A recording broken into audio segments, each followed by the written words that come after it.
The radio crackled to life in the pre-dawn darkness of the Afghan mountains. Staff Sergeant Elena Rodriguez pressed her earpiece closer, straining to hear the urgent whispers coming through the static. The voice belonged to Lieutenant Commander Jake Morrison, leader of SEAL Team 7, and the tension in his words made her stomach tighten. "Command, we have a problem. Multiple enemy snipers have us pinned down in Sector 4. Count at least 7 confirmed positions. Repeat, 7 enemy marksmen have us locked down tight." Elena adjusted her position behind the rocky outcrop, her ghillie suit blending perfectly with the desert scrub that dotted the mountainside. She had been watching this valley for 3 days now, part an Overwatch mission designed to support the SEAL team's raid on a Taliban weapons cache. What was supposed to be a routine operation had turned into a nightmare. The SEALs had been moving through the narrow canyon when the first shot rang out. Then another. Within seconds, the entire team was scrambling for cover as bullets whistled overhead from multiple directions. The enemy had set up a perfect ambush, positioning snipers on the high ground surrounding the valley. Each shooter had a clear field of fire, making it impossible for the SEALs to advance or retreat. "Rodriguez, you copy that?" Came Morrison's voice again. "We need immediate sniper support. These guys have us completely surrounded." Elena keyed her mic twice to acknowledge, then began scanning the ridge lines through her scope. Her M24 sniper weapon system was already loaded and ready, the familiar weight of the rifle comforting in her hands. She had been the top graduate from sniper school 18 months ago, but this would be her first real combat engagement against enemy marksmen. The morning sun was beginning to rise behind the mountains, casting long shadows across the valley floor. Elena knew she had maybe 30 minutes before the light would reveal her position to any observant enemy. She needed to work fast and stay invisible. Through her scope, she began methodically searching each potential hiding spot. The enemy snipers were good, she had to admit. Their positions were well chosen and expertly camouflaged. It took her nearly 10 minutes to spot the first one, and only because she caught the slight glint of his scope lens as he adjusted his aim. The sniper was positioned about 800 meters away on the eastern ridgeline, lying prone behind a cluster of rocks. Elena could see just the top of his head and the muzzle of his rifle. It was a difficult shot, but well within her capabilities. She adjusted her scope for the distance and wind conditions, controlled her breathing, and slowly squeezed the trigger. The rifle bucked against her shoulder, and through the scope she saw the enemy sniper's head snap back. "One down, 6 to go.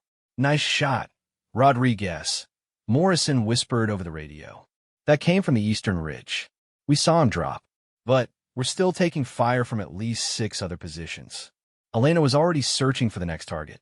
The other snipers would have heard her shot and might try to relocate, but they also couldn't abandon their positions without losing their tactical advantage over the pinned-down SEALs. The second sniper was harder to find. Elena spent precious minutes scanning the northern slope before she finally spotted movement behind a dead tree trunk. The shooter was being more careful now, only exposing himself for brief moments to take shots at the SEALs below. Elena waited patiently, knowing that eventually the sniper would have to present a clear target. Sure enough, after 5 minutes of waiting, the man shifted position to get a better angle on the SEAL team. Elena's bullet found its mark, and another enemy marksman was eliminated. "2 down," she whispered into her radio. "Northern slope is clear." But even as she spoke, bullets began impacting the rocks around her position. One of the remaining snipers had spotted her muzzle flash and was trying to zero in on her location. Elena immediately rolled to her left, seeking better cover behind a larger boulder. "They've got your position, Rodriguez," Morrison warned. "You need to move." Elena was already on the move, low-crawling through the scrub brush to a new firing position about 50 meters away. Her ghillie suit snagged on thorns and rocks, but she ignored the discomfort. Staying alive was more important than staying comfortable. From her new position, she could see that the enemy sniper who had been shooting at her was located on the western ridge, almost directly across from her original spot. He was scanning the area where she had been, unaware that she had relocated. Elena took her time with this shot. The range was over 900 meters, and she had to account for a tricky crosswind that was gusting through the valley. She made the necessary adjustments to her scope and settled into a stable firing position. The shot was perfect. The enemy sniper slumped forward over his rifle, and Elena allowed herself a small smile of satisfaction. 3 down, 4 to go. Outstanding work, Rodriguez, Morrison said. That guy was making our lives really difficult. But we're still taking effective fire from the southern positions. Elena turned her attention to the south, where the remaining enemy snipers were concentrated. These shooters had learned from watching their comrades fall. They were being extremely careful about exposing themselves, taking quick shots, and immediately ducking back into cover. Finding the fourth sniper required a different approach. Elena studied the southern ridgeline, looking not for the shooters themselves, but for signs of their presence. A small puff of dust from a muzzle blast. The brief shadow cast by a rifle barrel. The slight disturbance of vegetation where someone had been moving. There, behind a cluster of boulders about 750 meters away, Elena caught sight of what looked like the edge of a rifle scope glinting in the morning sunlight. She adjusted her aim and waited. Patient hunting was what separated good snipers from dead ones. After what felt like an eternity, the enemy marksman made his mistake.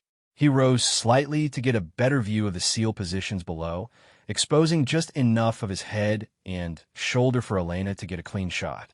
Her bullet struck home, and she watched through her scope as the sniper tumbled backward out of sight. For down, Elena reported. But I'm seeing muzzle flashes from at least 3 more positions on that southern slope. The remaining enemy snipers were getting desperate now. They had to realize that something was systematically eliminating their team, but they couldn't see where the threat was coming from. This made them more dangerous, as desperate people often took bigger risks. Elena was proven right when one of the snipers decided to try a flanking maneuver. She spotted him moving through the rocks, trying to get to a position where he could get a clearer shot at the SEAL team. The movement also exposed him to Elena's line of sight. She tracked him through her scope as he moved from cover to cover, waiting for the right moment. When he paused behind a large rock to catch his breath, Elena was ready. Her shot dropped him before he could take another step. 5 down, she whispered.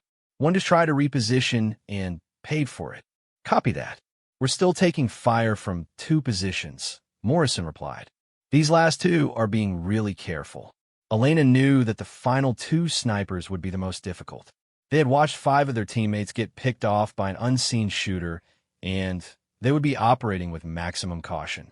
She would need to be even more patient and creative to draw them out. She spent the next 20 minutes just watching and waiting, noting the patterns of their fire. Both remaining snipers seemed to be positioned close together, probably providing mutual support for each other. They were taking turns shooting, with one always watching for threats while the other engaged the SEAL team. Elena realized she might be able to use this tactical discipline against them. If she could take out one quickly enough, the other might panic and expose himself trying to help his partner or escape.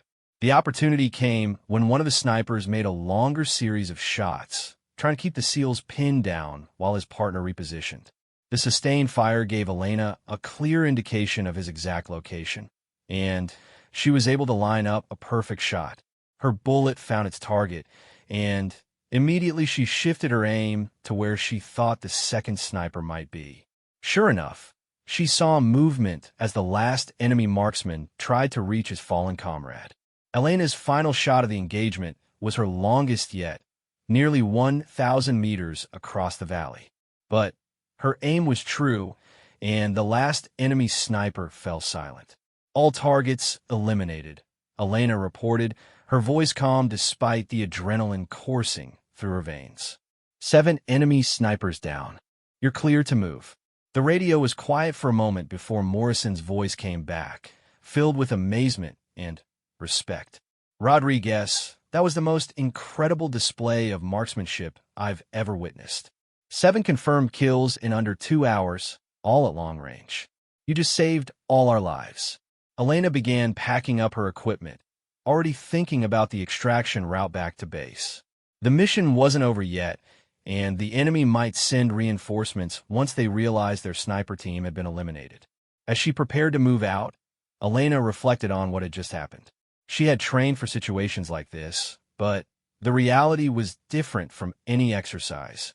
7 enemy combatants were dead because of her actions, and while she felt no remorse about protecting her fellow soldiers, the weight of taking lives was something she would carry with her. But there was also a deep sense of pride and accomplishment. She had proven herself under the most extreme conditions possible. No longer would anyone question whether she belonged among the military's elite marksmen. Her actions today had spoken louder than any training record or qualification score ever could. The SEAL team was beginning to move through the valley below, finally able to continue their mission now that the sniper threat had been eliminated. Elena watched them through her scope for a moment, knowing that her work had made the difference between success and failure, between life and death. She shouldered her rifle and began making her way carefully down the mountainside, staying alert for any signs of enemy reinforcements. The sun was fully up now, and the valley that had been a deadly trap just hours before was beginning to look peaceful again. But Elena knew that appearances could be deceiving in this part of the world.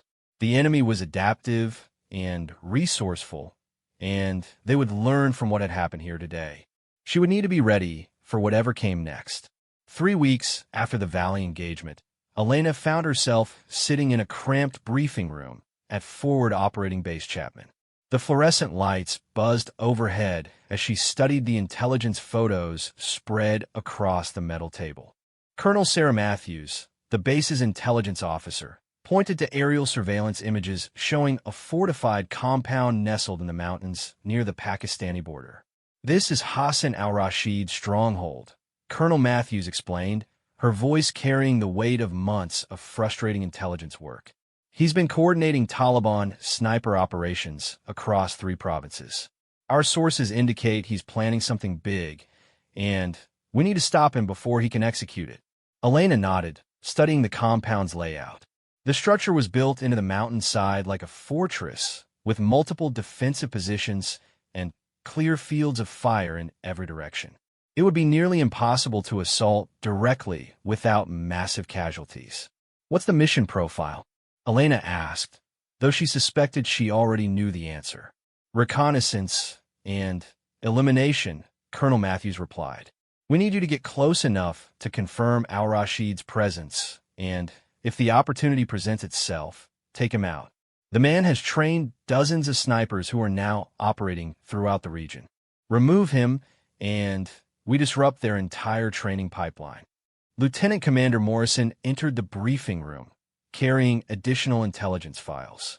Since the Valley operation, he had personally requested Elena's support for several SEAL missions, impressed by her skills and professionalism. "Rodriguez, good to see you again," Morrison said with a genuine smile. "I've got some additional intel on the target compound that might interest you." He spread out more detailed photos showing the interior layout of the compound, apparently taken by a drone that had managed to penetrate the defenses without being detected. "Al-Rashid typically operates from this central building," Morrison explained, pointing to a 3-story structure in the middle of the compound. "He's got his own sniper nest on the top floor, with a commanding view of the entire valley approach. The problem is he's got at least 15 armed guards, and several of them are trained marksmen themselves." Elena studied the photos carefully, noting the guard positions and movement patterns. The compound was designed by someone who understood modern warfare and the threat posed by long-range precision fire. Every approach route was covered by multiple defensive positions. "How recent is this intelligence?" she asked. 48 hours old, Colonel Matthews replied. "We have a reliable asset inside the compound who's been feeding us information. But that asset won't be able to help during the actual operation. You'll be going in alone." The weight of that statement hung in the air. Elena had operated independently before, but never against a target this heavily defended. She would have no backup, no support team, and no extraction plan other than her own skills and preparation. "When do I leave?" Elena asked, already mentally preparing for the mission. "Tomorrow night. New moon, perfect conditions for infiltration," Morrison replied. "But, Rodriguez, I want you to know that this mission is completely voluntary. No one would blame you for passing on this one." Elena looked up from the photos and met Morrison's eyes.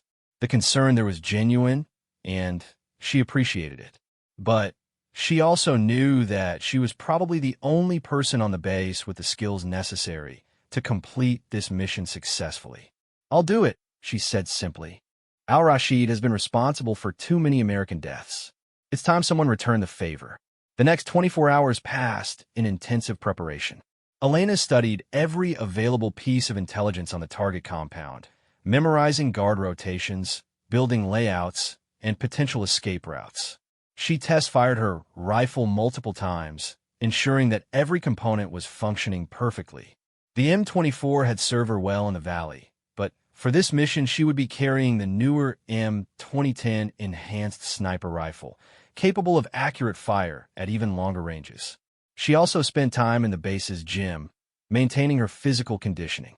The approach to Al-Rashid's compound would require a 12-kilometer movement through rough mountain terrain, all while carrying her rifle, ammunition, and survival gear. Physical fitness could mean the difference between success and failure. As the sun set on the day before the mission, Elena made her final preparations.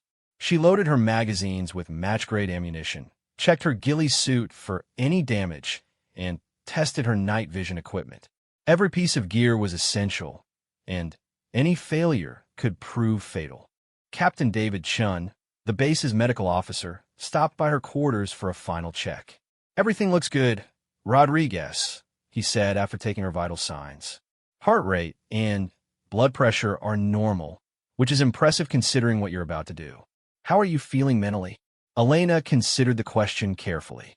She felt calm and focused the way she always did before important missions. The nervousness and uncertainty that had plagued her during her first few combat deployments were gone, replaced by confidence earned through successful operations. "I'm ready," she said. "This is what I trained for." Chen nodded approvingly. "Just remember, this isn't about being a hero. Complete the mission if possible, but your primary objective is to come home alive. The military has invested too much in your training to lose you on one operation." As midnight approached, Elena made her way to the helicopter landing pad where a Black Hawk was waiting to insert her near the target area. The crew chief helped her load her gear, and she settled into the cabin for the 40-minute flight to the drop zone. The helicopter flew low and fast through the mountain valleys, using terrain masking to avoid enemy detection. Elena used the flight time to go over her plan one more time, visualizing each phase of the operation: insertion, approach, reconnaissance, engagement if necessary, and extraction. Simple in concept, but she knew that combat had a way of making even simple plans complicated. 5 minutes out, the pilot announced over the intercom. Elena checked her gear one final time and moved to the cabin door. Below her, the Afghan mountains stretched out in the darkness, illuminated only by starlight. Somewhere in those peaks was Hassan al-Rashid, probably sleeping peacefully in his fortified compound, unaware that death was approaching. The helicopter touched down briefly in a small clearing about 8 kilometers from the target. Elena jumped out with her equipment and immediately moved away from the landing zone. Within seconds, the Black Hawk was airborne again, heading back to base. She was now completely on her own. The approach through the mountains was more difficult than she had anticipated. The terrain was rough and rocky, with loose scree that threatened to send her tumbling down steep slopes.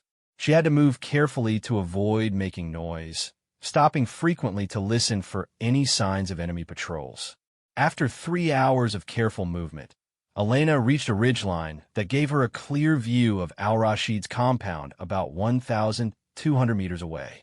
She settled into a concealed position and began her reconnaissance, using her night vision scope to study the target.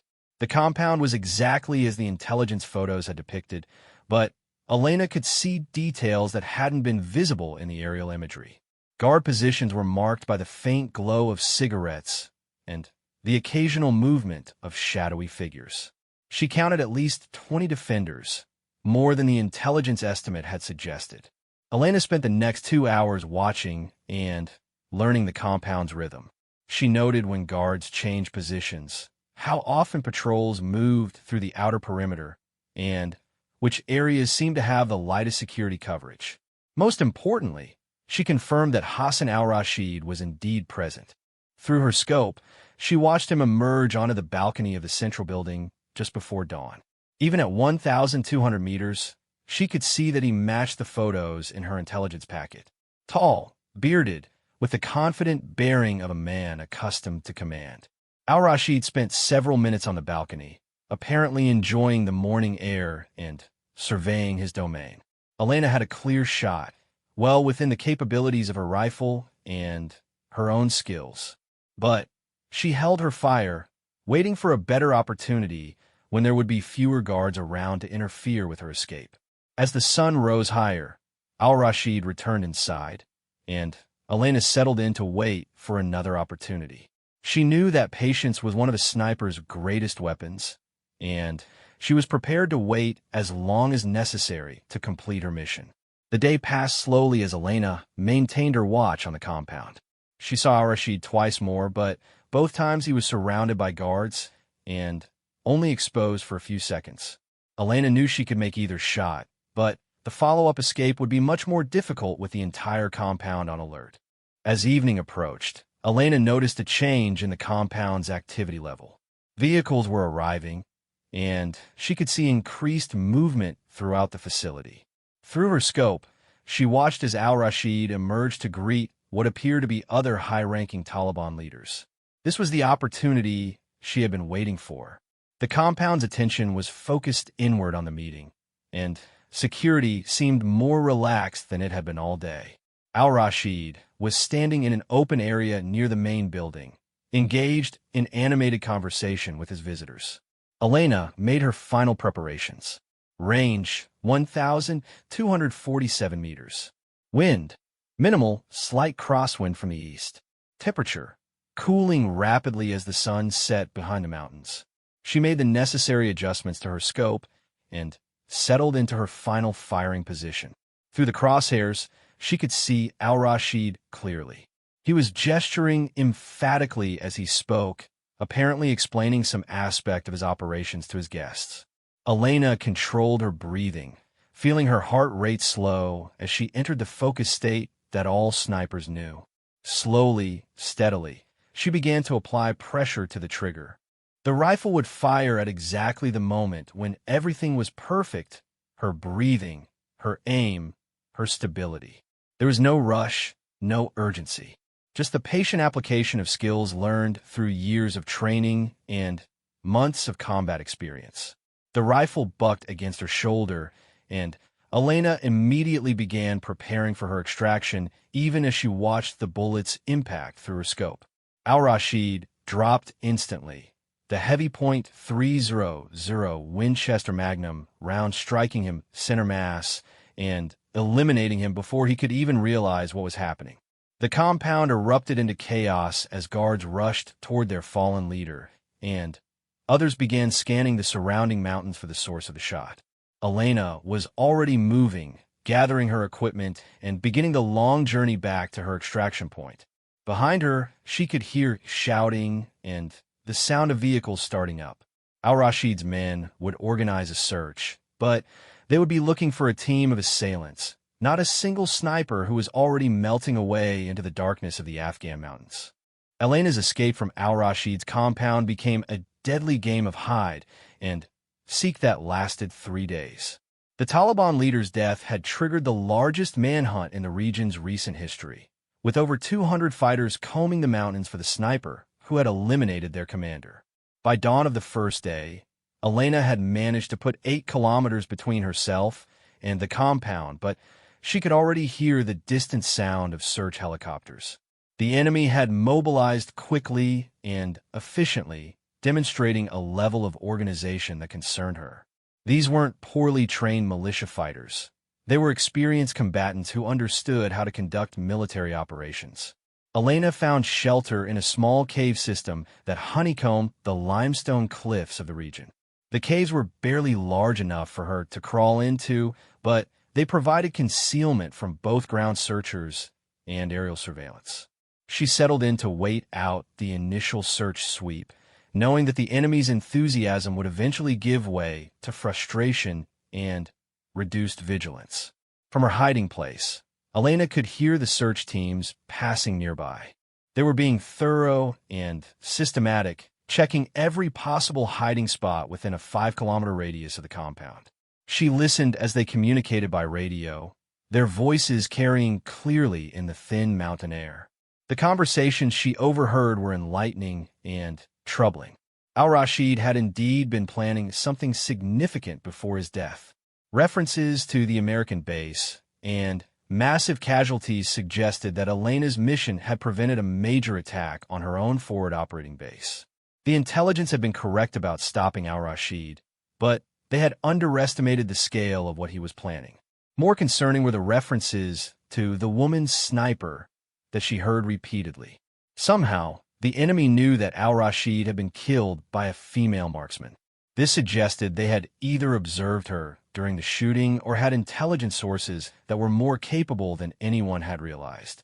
Elena spent 2 days in the cave system, moving between different hiding spots and carefully rationing her water and food supplies. She had packed enough for a 3-day mission, but it was looking like her extraction might be delayed well beyond the planned timeline.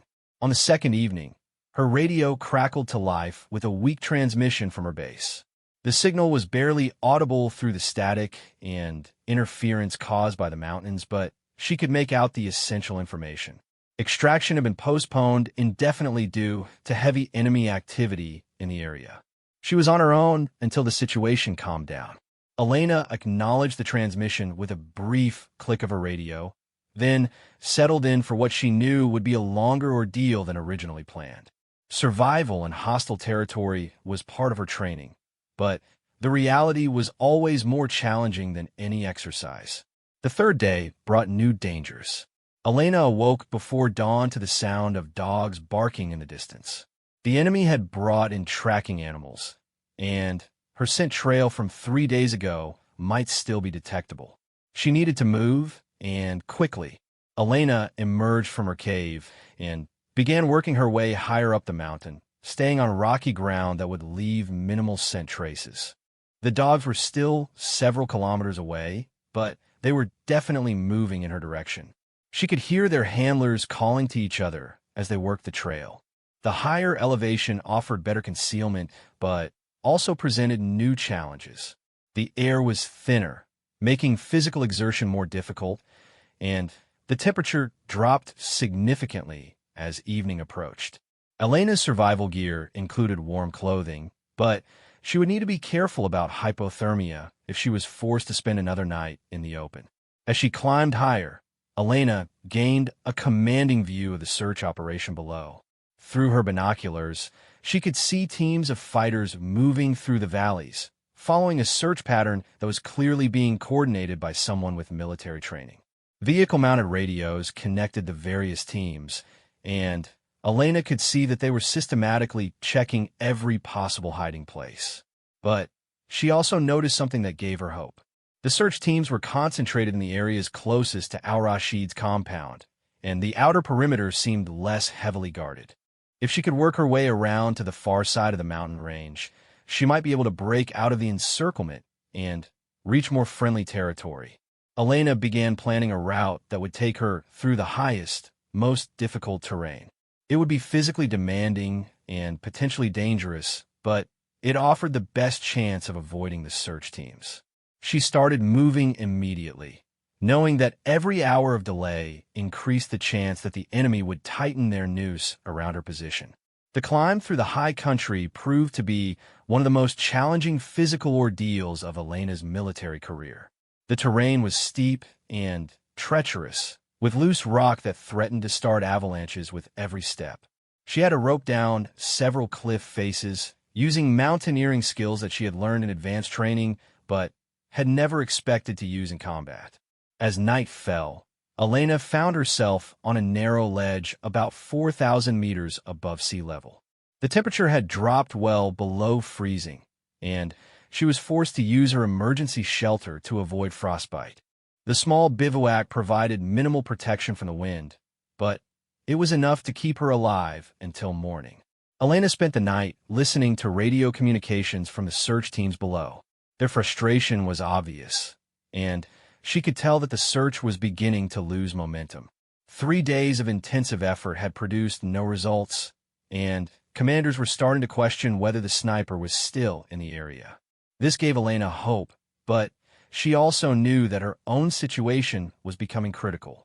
Her food supplies were nearly exhausted, and she was showing early signs of altitude sickness from the rapid ascent to high elevation.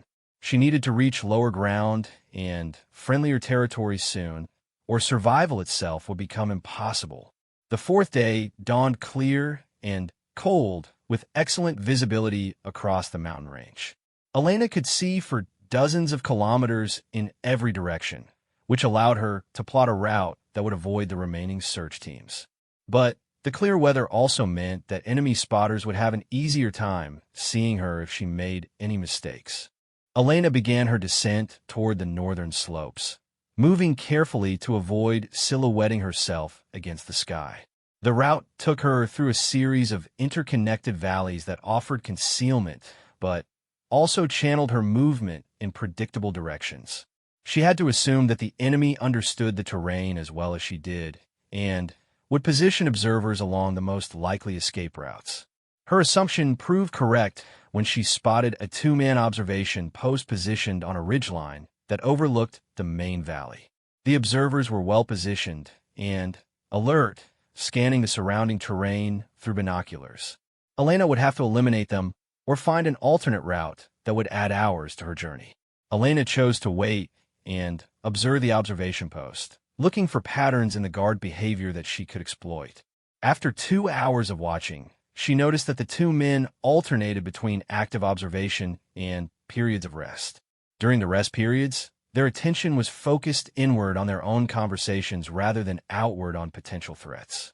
When the opportunity came, Elena acted quickly and decisively, using her suppressed sidearm rather than her rifle to avoid the noise and muzzle flash that might attract attention. She eliminated both guards in rapid succession.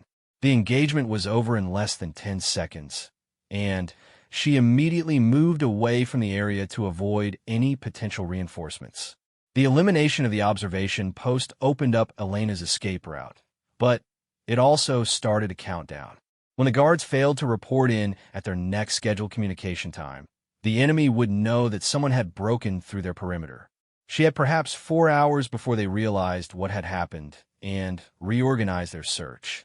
Elena used those 4 hours to put maximum distance between herself and the search area. She moved as quickly as the terrain would allow, accepting higher risks in order to reach safety before the enemy could react. Her pace was unsustainable over long distances, but she only needed to maintain it long enough to reach the extraction zone. As the sun began to set on her 4th day behind enemy lines, Elena reached a ridgeline that offered her first view of friendly territory in the distance. The extraction zone was still 8 kilometers away, but the intervening terrain was much easier and offered better concealment than the high mountains she had been crossing.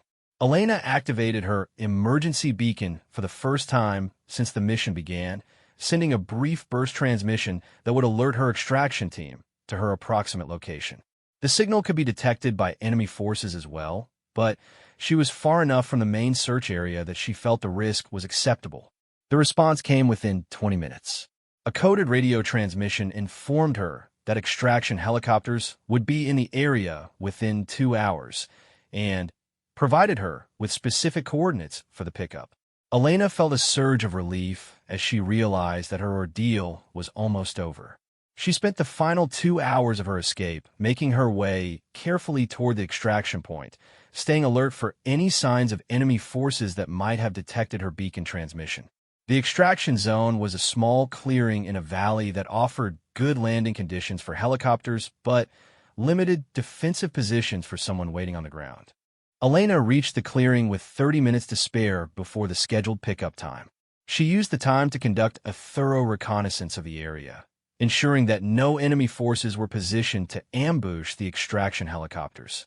The valley appeared to be clear, but Elena maintained her vigilance until she heard the distinctive sound of rotors approaching from the south. Two Black Hawk helicopters approached the landing zone at low altitude, their crews scanning for threats as they prepared to land. Elena activated her infrared strobe to mark her position, and within moments the lead aircraft was setting down in the clearing. Elena ran toward the helicopter as its crew chief waved her aboard. As soon as she was inside, the aircraft lifted off and headed toward friendly territory at maximum speed. Elena finally allowed herself to relax as the Afghan mountains fell away below her. The mission was complete. Hassan al-Rashid was dead. His planned attack against the American base had been prevented, and Elena had successfully escaped from behind enemy lines after 4 days of intensive pursuit. But as she settled back in her seat for the flight home, Elena knew that this mission had changed her fundamentally. She had proven to herself and others that she could operate completely independently in the most hostile environment imaginable. The scared young soldier who had worried about proving herself was gone, replaced by a confident professional who had earned her place among the military's elite operators through demonstrated performance under fire. But Elena also understood that each successful mission only led to more difficult assignments. The enemy was adaptive and would learn from their failures, just as she was learning from her successes. The war in Afghanistan was far from over, and there would be many more dangerous missions ahead. As the helicopter crossed into friendly airspace, Elena began thinking about her next assignment. Whatever it might be, she felt ready for the challenge. The mountains of Afghanistan had tested her limits and forged her into the kind of soldier that wars were won with one mission at a time. 6 months later, Elena found herself in a very different environment, but facing an equally challenging mission. The dense jungles of the Philippines presented obstacles that were completely unlike the open mountains of Afghanistan. Here, visibility was measured in dozens of meters rather than kilometers, and the enemy moved through terrain that seemed more suited to wild animals than human combatants. The briefing had been conducted aboard the USS Wasp, anchored in international waters off the coast of Mindanao. Captain Maria Santos of the Philippine Army had requested American assistance in dealing with a particularly dangerous Abu Sayyaf cell that had been terrorizing remote villages and kidnapping foreign nationals for ransom. The group is led by a man called Hakim the Ghost, Captain Santos explained, pointing to surveillance photos that showed little more than shadows moving through thick vegetation. He earned his nickname because no one has ever gotten close enough to him to confirm what he looks like. Some of our soldiers think he might not even be real. Elena studied the intelligence materials, noting the lack of detailed information about the target. Unlike the Al-Rashid mission, where extensive surveillance had provided clear pictures and behavioral patterns, this operation would require her to find and identify her target with minimal intelligence support. What makes him so dangerous? Elena asked, though she suspected she already knew part of the answer.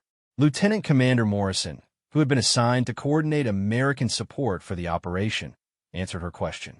Hakim has trained at least 20 Filipino and foreign fighters in sniper tactics. His group has been responsible for ambushing government patrols, attacking military outposts, and assassinating local officials. But what makes him particularly dangerous is his ability to disappear completely after each attack. Philippine forces have been hunting him for 3 years without success. Captain Santos nodded grimly.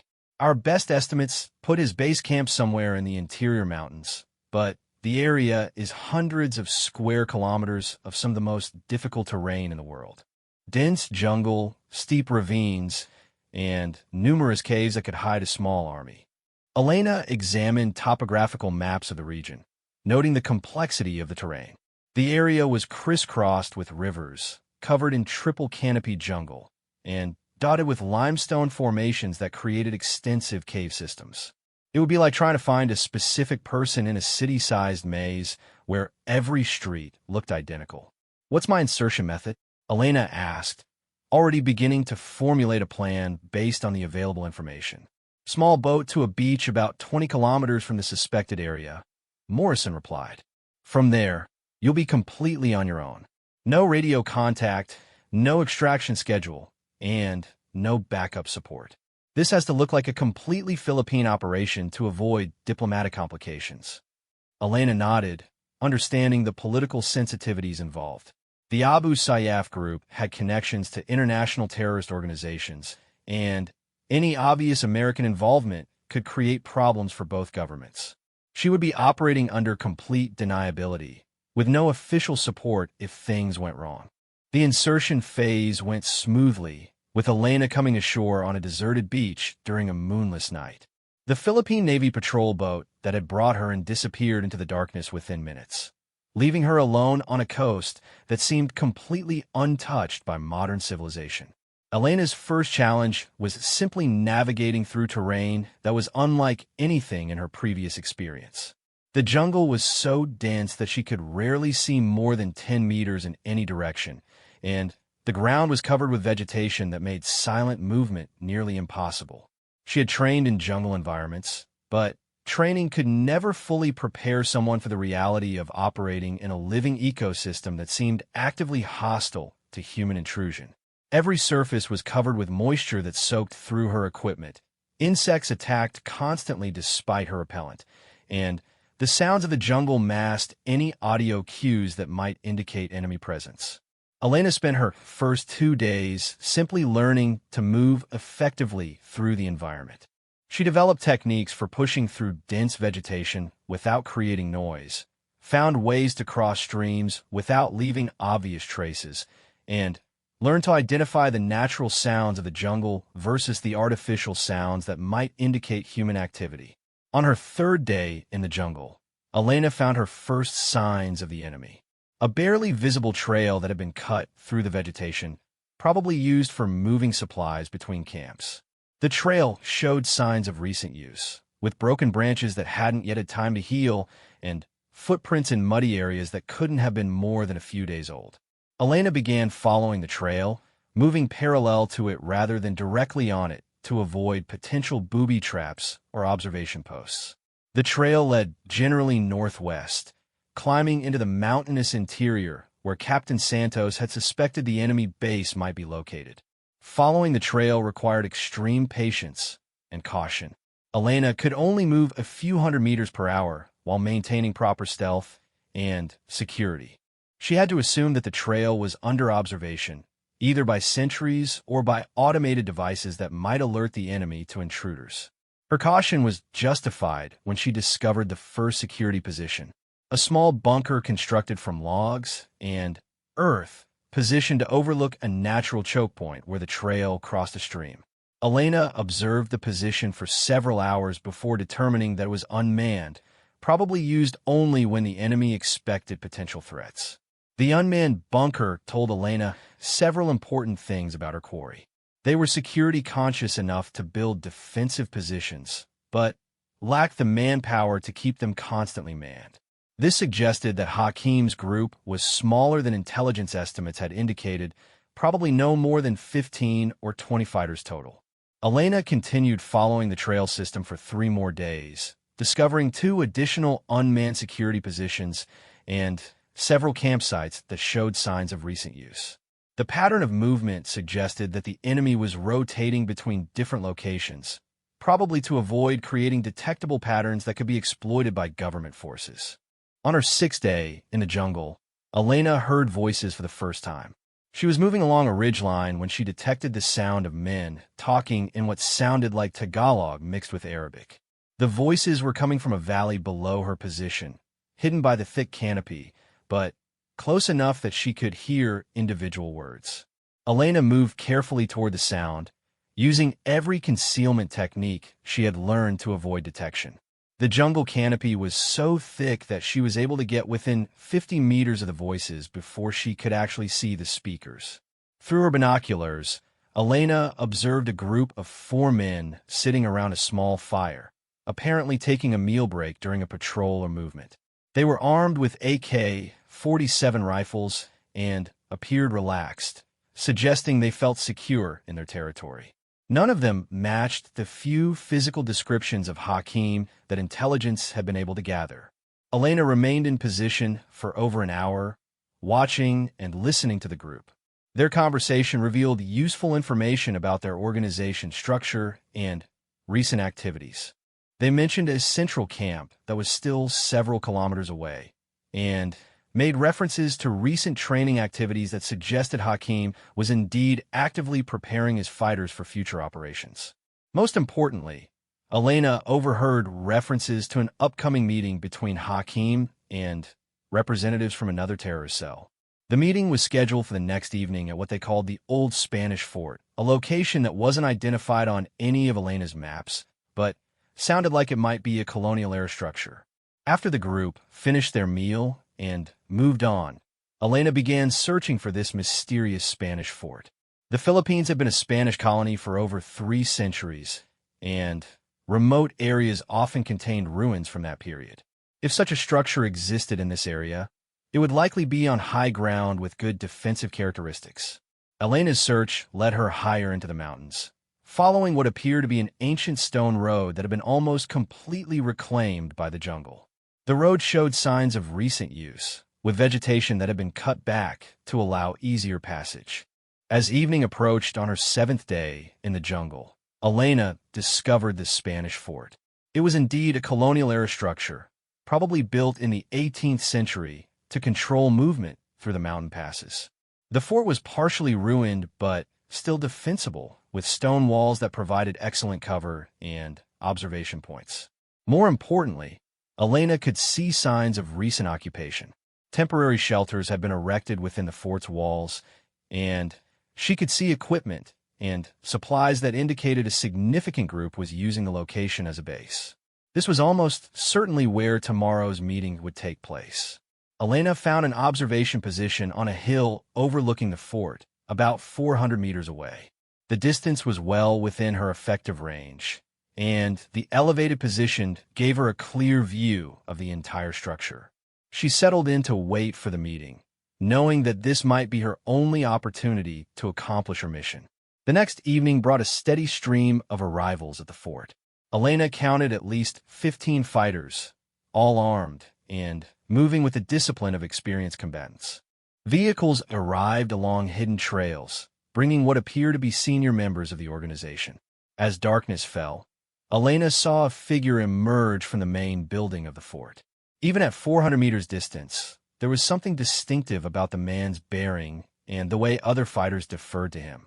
This had to be Hakim, finally showing himself after years of hiding in the jungle. Elena studied her target through her scope, noting his height, build, and movement patterns. He was younger than she had expected, probably in his early 30s, with the confident bearing of someone accustomed to command. He moved through the fort like he owned it, checking on preparations and speaking with his subordinates. The meeting itself began just after full darkness fell. Elena could see figures gathering in the central courtyard of the fort, illuminated by several small fires that provided enough light for her to identify individual targets. Hakim positioned himself at the center of the group, clearly acting as the host for whatever was being discussed. Elena prepared for the shot that would end Hakim's terrorist career. Range, 387 meters. Wind, minimal in the protected valley. Target, clearly identified and stationary. Conditions were nearly perfect for precision shooting. But as Elena began her final preparations, she noticed something that made her pause.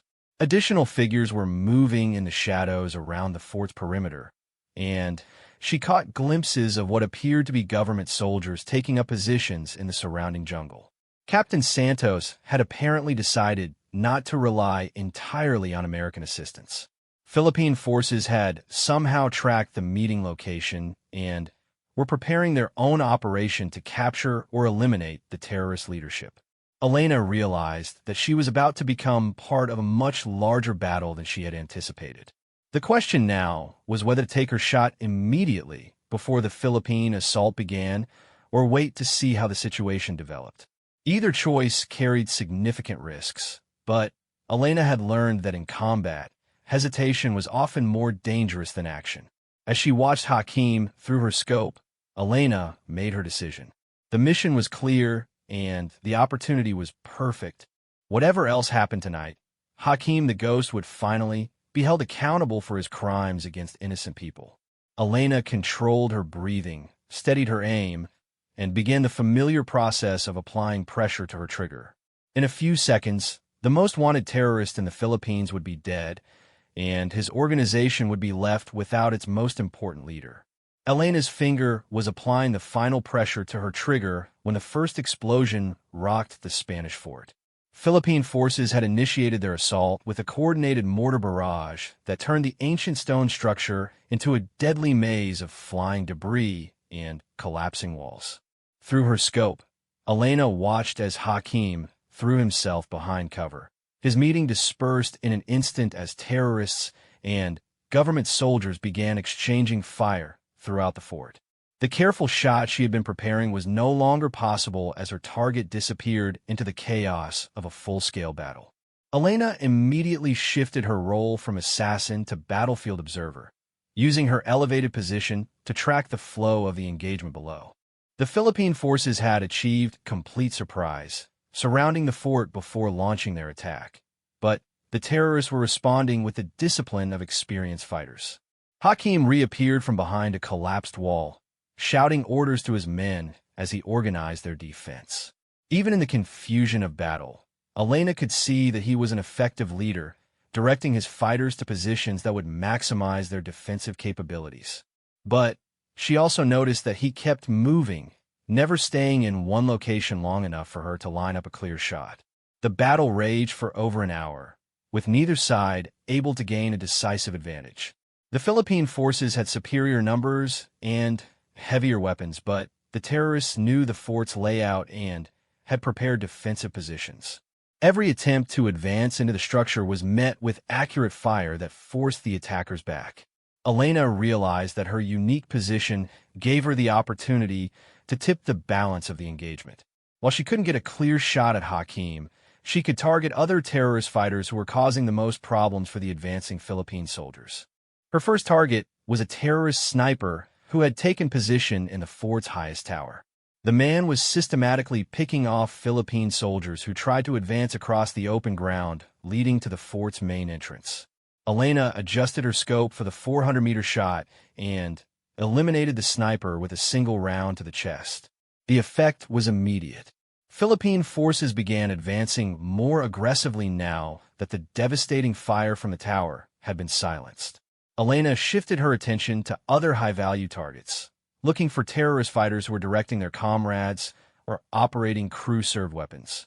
Her second target was a terrorist who was directing mortar fire from a position behind the fort's main wall. Elena could see him pointing toward Philippine positions and adjusting his team's fire. A precise shot removed him from the battle, and the terrorist mortar fire became noticeably less accurate. But Elena's participation in the battle had not gone unnoticed. Muzzle flashes from her position had revealed her location to surviving terrorist fighters, and she began taking return fire from multiple positions within the fort. Bullets impacted the rocks around her hiding place, forcing her to relocate to avoid being pinned down. Elena moved quickly to an alternate firing position about 100 meters from her original location, using the rough terrain and darkness to mask her movement. From her new position, she had a slightly different angle on the fort, allowing her to see areas that had been hidden before. It was from this new position that Elena finally got the shot she had been waiting for. Hakim emerged from cover to direct a counterattack against advancing Philippine forces, exposing himself for the few seconds necessary for Elena to acquire and engage her target. The shot was more difficult than her original plan had called for. Hakim was moving, the range was slightly greater, and the target area was partially obscured by smoke and debris from the ongoing battle. But Elena had trained for these exact conditions, and her skills had been honed by months of combat experience. Elena's bullet struck Hakim's center mass as he raised his arm to signal his fighters. The terrorist leader dropped instantly, and Elena watched through her scope as his subordinates rushed to his position. But there was nothing they could do. Hakim the Ghost was dead, killed by a sniper he never saw from a position he couldn't have imagined. The death of their leader had an immediate effect on the terrorist fighters. Their coordinated defense began to collapse as individual groups tried to escape from the fort rather than continue the fight. Philippine forces pressed their advantage, advancing into the structure and clearing it room by room. Elena remained in position throughout the final phase of the battle, providing overwatch for the Philippine soldiers as they secured the fort and rounded up surviving terrorists. Her elevated position allowed her to spot enemy fighters trying to escape through hidden routes, and she was able to direct Philippine forces to intercept them. By dawn, the battle was over. The fort had been completely secured, and most of the terrorist fighters had been either killed or captured. More importantly, the leadership structure of the Abu Sayyaf cell had been destroyed, eliminating a threat that had terrorized the region for years. Elena began her extraction from the area as the Philippine forces consolidated their victory. She had accomplished her mission, but she also knew that her unauthorized participation in the battle would require careful explanation. Her orders had been to eliminate Hakim quietly, not to support a major military operation. The extraction process was much easier than her insertion had been. With the terrorist threat eliminated, Philippine forces were able to establish secure routes through the jungle, and Elena was able to move more quickly without fear of ambush or pursuit. 3 days later, Elena was aboard a U.S. Navy ship in international waters, being debriefed by a team of intelligence officers who were trying to understand exactly what had happened to the Spanish fort. The official story would credit Philippine forces with a brilliant independent operation, while Elena's role would remain classified. Captain Santos visited Elena personally to express her gratitude for American assistance. The Philippine officer was professional, but clearly impressed by what Elena had accomplished. Hakim had been our highest priority target for 3 years, Santos said. Our intelligence suggests that his death has effectively ended his organization's ability to conduct significant operations in this region. You've saved countless innocent lives. Elena accepted the praise, but her mind was already moving on to future challenges. Each successful mission only seemed to lead to more dangerous assignments, as commanders recognized her unique capabilities and the strategic value of precise, deniable operations. Lieutenant Commander Morrison briefed her on her next assignment during the flight back to the United States. Another high-value target, this time in a different part of the world where Elena's skills would be needed to address a new type of threat. You've become something of a legend in the special operations community, Morrison told her. Your success rate is unprecedented, and field commanders are specifically requesting your support for their most difficult missions. Elena listened to the details of her next assignment, already beginning the mental preparation process that had become second nature to her. She had evolved from a nervous young soldier trying to prove herself into one of the most effective special operations assets in the American military. But Elena also understood that her success came with a price. Each mission took her further from the normal world of family, friends, and peaceful civilian life. She was becoming specialized for a type of warfare that most people couldn't imagine and wouldn't understand. The plane carrying Elena home flew through the night, crossing time zones and continents as she returned to a country that was largely unaware of the threats she helped to eliminate. In a few weeks, she would be deployed again, facing new enemies in new environments, always alone and always dependent on her own skills and judgment. Elena had found her calling in the most dangerous profession imaginable, and she was very good at it. The scared recruit who had worried about proving herself was gone forever, replaced by a confident professional who had earned her place through demonstrated performance under the most extreme conditions possible. As the plane began its approach to the United States, Elena thought about the 7 enemy snipers in that Afghan valley who had started her journey to becoming one of America's most valuable assets. They had tested her skills and found them wanting, but that test had forged her into something much more dangerous than they could have imagined.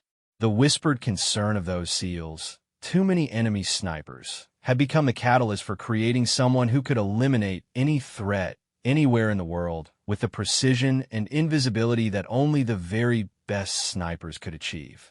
Elena looked out the aircraft window at the lights of her homeland below, knowing that most of the people living their quiet lives would never know how close they had come to terrorist attacks that were prevented by missions like hers. That anonymity was part of the price of her profession, but it was also part of what made her work so important.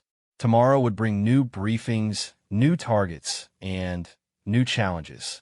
But tonight, Elena Rodriguez could rest with the knowledge that she had exceeded every expectation and proven that she belonged among the elite warriors who defended freedom from the shadows.